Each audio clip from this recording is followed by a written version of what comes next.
मैं पूरी दुनिया के लोगों को सबूत के साथ बताऊंगा कि कोई परमेश्वर नहीं है। पेन फेंक लड़की इधर। उसने पूरी मंडली को बुलाया और बड़े सारे लोग उसकी बातों को सुनने के लिए इकट्ठा हो गए और उसने सवाल किया ऐसे करके, कहते कितनों को ये पेन दिख रहा है? हाँ बोलो, कितनों को दिख रहा है? कितनों को दिख रहा है? उसने कहा क्यों दिख रहा है? कहता है तो दिख रहा है। बोला हालेलुया। कहता है तो दिख रहा है कि नहीं? फिर उसने एक पानी का गिलास उठाया, उसने कहा, कहता कि कितनों को ये गिलास दिख रहा है? कितनों को किताब दिख रही है? अरे हाथ उठा के बताओ। कहा पानी का गिलास दिख रहा है कि नहीं? किताब दिख रही है कि नहीं? क्यों दिख रही है? उसने कहा है तो दिख रही है। उसने कहा कितने को परमेश्वर दिख रहा है? एक ने भी हाथ नहीं उठाया, सब चुप हो गए। और थोड़ी देर में लोग ताड़ी मारने लगे। लोग कहने लगे, कहते वाह कितने आसान तरीके से तुमने समझाया, सच में कोई परमेश्वर नहीं है। और एक छोटा सा 10 साल का बच्चा खड़ा हुआ और आके कहने लगा, ओ अंकल, कह रहा तेरे पास अकल है, बुद्धि है? उसने कहा ओए डिस्टर्ब ना कर, मैं साइंटिस्ट हूं, मेरा प्रचार खत्म नहीं हुआ अभी। उसने कहा अरे अंकल मेरी बात का जवाब दे, हाँ या ना में, तेरे पास अकल है, बुद्धि है? उसने अपना कार्ड निकाला और दिखाया, कहता देख मैं साइंटिस्ट हूं, देख देख। उसने कहा कार्ड से नहीं, हाँ या ना बता, हाँ या ना। और लोग कहने लगे अरे ये क्वेश्चन पूछ रहे आपसे, इसका हाँ या ना में जवाब दो आप। उसने कहा तेरे पास अकल है, बुद्धि है? वो फंस गया। उसने कहा है। कहता दिखा कहां है? कहता अकल बुद्धि दिखती है क्या? कहता फिर परमेश्वर दिखता है क्या? कहता देख, कह रहा अकल बुद्धि से, कह रहा दिखती नहीं है मेरे पास, मेरी बातों से जान ले। कहता कि फिर? कहता देख आसमान में सूरज चल रहा है, चांद सितारे चल रहे हैं। कहता देख जो कायनात को चला सकता है वो तुम्हें भी चला सकता है, विश्वास कर लो आज। Praise the lord, hallelujah. प्रभु यीशु मसीह के मधुर नाम में आप सभी को प्रेमी सलाम। और प्रभु यीशु मसीह आप सभी को आशीष की ओर लेता चला जाए। कोई भी व्यक्ति गरीब रहना नहीं चाहता, कोई भी व्यक्ति पीछे रहना नहीं चाहता। मैं कुछ बातें सामने रखकर आपको कुछ समझाने की कोशिश में लगा हुआ हूं। आपके पास अगर समय होगा तो ही इस वीडियो को आप देखिए, अन्यथा इस वीडियो से आप चले जाइए। मेहरबानी होगी कि आप चले गए, लेकिन आधा अधूरा आप देखेंगे, ना ही तो आप कुछ समझ पाएंगे और ना ही दूसरे को समझा पाएंगे। तो इसीलिए कहता हूँ हमारे चैनल में आप जुड़े हैं या फिर यूट्यूब चैनल वीडियो आपने स्टार्ट कर ही लिया है तो पूरा देखें और समय होगा तो ही देखें, अन्यथा ना देखें, इसी में आपका भला होगा। God bless you. आइए हम आगे की ओर बढ़ते हैं। जैसे कि लोगों ने कहा और परमेश्वर की ओर से हमें वचन भी मिलते हैं कुछ सेवक सेविका के द्वारा। अभी हम पहला पत्रस 5 के 7 वचन के द्वारा कुछ और हम देखने जा रहे हैं। कहावत यह है कि सारी चिंता यहोवा यानी कि यीशु मसीह पर डाल दो, क्योंकि उसको आपकी और मेरी ख्याल है, उसको चिंता है आपकी और मेरी चिंता। आइए देखते हैं पहला पत्रस 5 का 7 वचन में। और यह इसलिए कि तुम्हारा 1 का 5 पढ़ रहा था, 5 का 7 वचन पढ़ेंगे। इसमें लिखा और अपनी सारी चिंता उसी पर डाल दो क्योंकि उसको तुम्हारा ध्यान है। यहाँ पर कहा गया कि और अपनी सारी चिंता उसी पर डालो। जीवन तो सौंप ही दिया, अपना विश्वास तो उसके ऊपर डाला। हम उसके भरोसे जीना चाहते हैं, उसके नाम में दुख और दर्द को मिटाना तो चाहते हैं, सब कुछ उसके नाम में हम आगे की ओर हासिल करते चले जा रहे हैं। लेकिन यहाँ पर एक और बात कहा गया कि और अपनी सारी चिंता उस पर डाल दो क्योंकि उसको तुम्हारा ख्याल है, तुम्हारा ध्यान है, उसको मालूम है कि तुम्हें क्या जरूरत है। Praise the Lord. समझ लीजिए हमें भी कभी कभी चिंता होती है, कुछ लेने के विषय में, किसी को कुछ देने के विषय में। हमारे पास कुछ नहीं होता तो गरीब गुरबा कब आते हैं, कभी कभार फोन करते हैं। हमारे पास नहीं होता है तो हम चिंतित हो जाते हैं, प्रभु हमारे पास नहीं है। अगर होता तो हम उसे देते हैं, जरूर ऐसे चिंतित होते हैं। आखिर मनुष्य जाति है, होता चिंता। लेकिन यहाँ पर ऐसा कहा गया कि और अपनी सारी चिंता उसी पर डाल दो क्योंकि उसको तुम्हारा ध्यान है। Praise the Lord. बड़ी खुशी की बात है कि परमेश्वर को आपका और मेरा ध्यान है, ख्याल है कि हम उसकी गिनती में आ रहे हैं, कि आप और मैं उसके बेटे बेटियां कहने में आते हैं और है भी। Praise the Lord. केवल कहलाते नहीं है, केवल कहलाते नहीं है। बाइबल के अंदर ये भी लिखा, यूहन्ना रचित सुसमाचार उसका 1 का 12 वचन में, 1 अध्याय 12 वचन में लिखा है कि जितनों ने उसे ग्रहण किया उसने उन्हें परमेश्वर के संतान होने का अधिकार दिया। Praise the Lord. अगर वो संतान हो गए उसके, वो अधिकारी भी बन गए, पिता परमेश्वर बन गए। आजकल तो किसी का आधार कार्ड में ही बेटे का नाम होगा या फिर क्या बोलना चाहिए, बेटे के आगे पीछे पिता का नाम होगा, माता का नाम होगा। राशन कार्ड में, आधार कार्ड में, अलग अलग प्रकार के कार्ड में नामे जुड़े रहेंगे माता पिता के। तभी उसका वो कहलाता है। लेकिन यहाँ तो केवल विश्वास करने का ही बात है। केवल विश्वास कर ले, उसके बेटे बेटियां बन गए और उसके अनुसार चलना चाहिए। विश्वास करके केवल ऐसे ही नहीं रहना है, उसके अनुसार चलना भी होगा। विश्वास लायक काम करना होगा।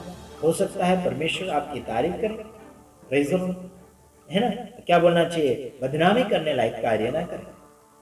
प्रभु आप सभी को सलामती देना चाहता है। और अगर विश्वास में आ चुके हैं तो रणनीति वैसे चले। कोई भी स्कूल में बच्चा अगर एडमिशन पाता है तो उसे उस हिसाब से, उस नियम से चलाया जाता है। स्कूल में नियम क्या है, उस हिसाब से उसे चलाया जाता है। आराधना स्तुति किस हिसाब से, राष्ट्रगीत गाए जाते हैं किस हिसाब से, उठना बैठना, कब छुट्टी करना, कब 5 मिनट में वापस आना, ये सब कुछ नियम है वहाँ पर दिए जाते हैं।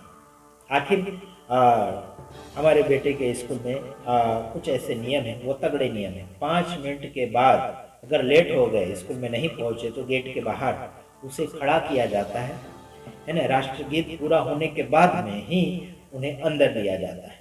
समझ रहे, जो टाइम दिया गया उसी टाइम के ऊपर ही जब बच्चा वहाँ पर पहुँचता है तो ही उसे गेट के अंदर दाखिल किया जाता है, अन्यथा उसे गेट के बाहर ही खड़ा किया जाता है। समझ रहे मेरे भाइयों, राष्ट्रगीत समाप्त होने के बाद ही उसे गेट के अंदर लिया जाता है। और कुछ जगह यानी कि वहीं स्कूल में फीस अगर नहीं भरा तो कोई पेपर दिया होगा, परीक्षा दिया होगा, एग्जाम दिया होगा, तो पेपर भी नहीं देखने देंगे। कितने नंबर आए, कितने अंक आए, वो भी नहीं देखने देंगे। क्यों नहीं देखने देंगे? वहाँ नियम है कि अगर किसी ने बच्चे का फीस नहीं भरा तो उस बच्चे का जो भी रिपोर्ट है, जो भी उसने परीक्षा में लिखा है या फिर उसका जो भी रिपोर्ट आया, नंबर अंक आए, वो नहीं देखने देंगे। समझ रहे, हम तो स्टार्टिंग पहले ही भर कर रखते हैं।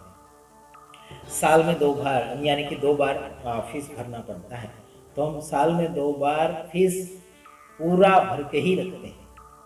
कोई भी शिकायत नहीं आना चाहिए, ये सोच कर। ट्यूशन वाला, कोचिंग वाला फीस आगे पीछे हो जाता है। हमने बोल रखा कि वो लास्ट में ही हम देंगे, लेकिन रसीद तो बीच में आती रहती है। आखिर हमने बोल रखा उसे लास्ट में ही हम कोचिंग के उन्हें चुकाएंगे। आइए, हम ये बातें कर रहे थे कि सारी चिंता उस परमेश्वर के ऊपर डाल दे, यीशु मसीह के ऊपर डाल दे, जिसके भरोसे आप जी रहे हैं, जिसको आप ईश्वर मानते हैं, उसके ऊपर आपका भरोसा और आपकी चिंता होना डाल देना चाहिए। Praise the Lord. जैसे कि समझ लीजिए हमारे कुछ बच्चे हैं, वो बच्चों का भरोसा हम पर होता है कि पिताजी, पापा जी हमें जो भी खरीद कर लाएंगे, खिलाएंगे, है ना। उनकी ज़रूरतें अगर पूरी करवाना तो वो हमें कहते हैं, मम्मी पापा को कहते हैं, है ना, मतलब हमें कहते हैं, इनकी मम्मी को बोलते हैं या फिर मुझे कहते हैं कि ये चाहिए वो चाहिए। इनका भरोसा मम्मी पापा के ऊपर है। उसी प्रकार से हमारा जो भरोसा है परमेश्वर के ऊपर होना चाहिए। Praise the Lord. चाहे वो शारीरिक ज़रूरतें हो, चाहे आत्मिक ज़रूरत हो, परमेश्वर के ऊपर भरोसा हमारा होना चाहिए। ये इसमें से कुछ व्यक्ति अलग सिखा सकता है, उसमें कोई डाउट नहीं है। आइए आगे और भी लिखा है। हाँ, वो ध्यान देगा क्या ज़रूरत है, क्या नहीं ज़रूरत है। लेकिन हमें भी देखना होगा कि क्या हम सही चल रहे हैं, उसकी वफादारी सही निभा रहे हैं, मित्रता सही निभा रहे हैं, सेवा में जीवन को, वो देखना होगा। आइए आगे ये भी लिखा है सावधान रहने के लिए। आइए उस वचन को पढ़ने के बाद में हम आपको छुट्टी देंगे, यानी कि हम रिहाई ले लेंगे, आप चले जाएं। ठीक, थोड़ा सा समय दीजिए। 8वें वचन में लिखा है, सचेत हो और जागते रहो, क्योंकि तुम्हारा विरोधी शैतान गरजने वाले सिंह की नाई इस खोज में रहता है कि किसको फाड़ खाए। समझ में आता मेरे भाई? सावधान रहने के लिए कहा गया। सचेत यहाँ लिखा, सचेत रहो ऐसे लिखा, लेकिन इसका दूसरा अनुवाद में सावधान रहो ऐसे लिखा। क्यों सावधान रहना है? क्यों सावधान रहना मेरे भाइयों बहनों? क्योंकि शैतान खोज में लगा हुआ है। शैतान दुष्ट आत्मा के द्वारा आपकी और मेरी खोज में लगा हुआ है कि आपको कहाँ गिराए, कौन सी बातों में गिरा दे, कौन सी आपकी कमजोरी पकड़ ले। समझ रहे? ये कहीं न कहीं आपको लुढ़काने की तैयारी में है, कहीं न कहीं आपको गिराने की तैयारी में। कई लोग तो लालच में गिर गए, कई लोग तो विचार में गिर गए, कई लोग तो घमंड में गिर गए, कई लोग तो पाप में गिर गए, कई लोग तो लड़ाई झगड़ा में गिर गए। शैतान बहुत अलग रीति से गिरा रहा है यारो। तो ध्यान रखना, यहाँ लिखा है कि सचेत रहो, मतलब सावधान रहना है। सावधान भी रहना है आपको। चिंता तो उसके ऊपर आपने डाल दी, लेकिन सावधानी नहीं निभाई तो बड़ी मुश्किल में फंसाओगे। फिर कहोगे कि हे पिता परमेश्वर, आपके ऊपर हमने सारी चिंता डाल दी थी, आपने हमारा कोई ख्याल नहीं किया, ऐसे कहोगे, है ना। ये नहीं चलेगा यार, आपको सावधानी भी अपनाना होगा। हाँ, सावधान रहना होगा आपको। कोई भी प्रकार से शैतान, है ना, दुष्ट आत्माओं के द्वारा, उसकी सेनाओं के द्वारा गिरा सकता है। ध्यान रखना। आज वो क्या लिखा है कि गरजने वाले, यानी कि शैतान गरजने वाले सिंह की नाई इस खोज में रहता है कि किसको फाड़ खाएं, किसको फाड़ खाएं, किसको बर्बाद कर दें, किसको नाश कर दें। शैतान खोज में लगा हुआ है, शैतान ढूंढ रहा है कब किसको फाड़ खाएं, कब किसको कहाँ गिरा दे, कब किसको पकड़ा दे, कब किसको गिरफ्तार करवा दे, कब किसको भूल करवा दे, कब किसको झूठ बुलवा दे, कब किसको लड़ाई झगड़ा करवा दे, कब किसको क्या क्या करवा दे, खून करवा दे, हत्या करवा दे, बहुत कुछ करवा सकता है। शैतान खोज में लगा हुआ कि ये व्यक्ति किस काम में लगेगा। आपकी जो भी कमजोरी है उसी कमजोरी को पकड़ेगा शैतान, उसके सेना के द्वारा।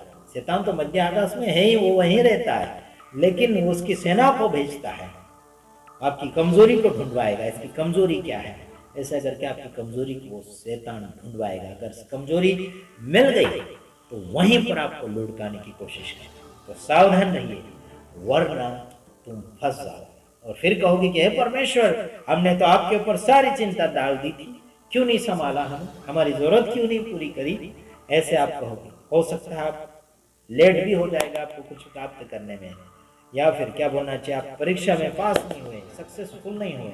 काफी लोग तो ऐसे ही हो रहे हैं।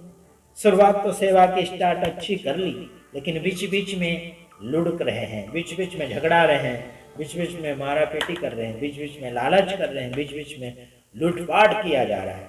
वादा तो करते हैं अच्छा, पर वादा निभाते हैं लड़ाई झगड़ा करके निभाते हैं। बिल्कुल नहीं है, ऐसा होना चाहिए यार। तो बस इतना ही, अगली खोज हम और करके लाएंगे, फिर दूसरी वीडियो आप सभी के सामने पेश करेंगे। तब तक के लिए आप सभी से हम विदाई लेना चाहते हैं। God bless you.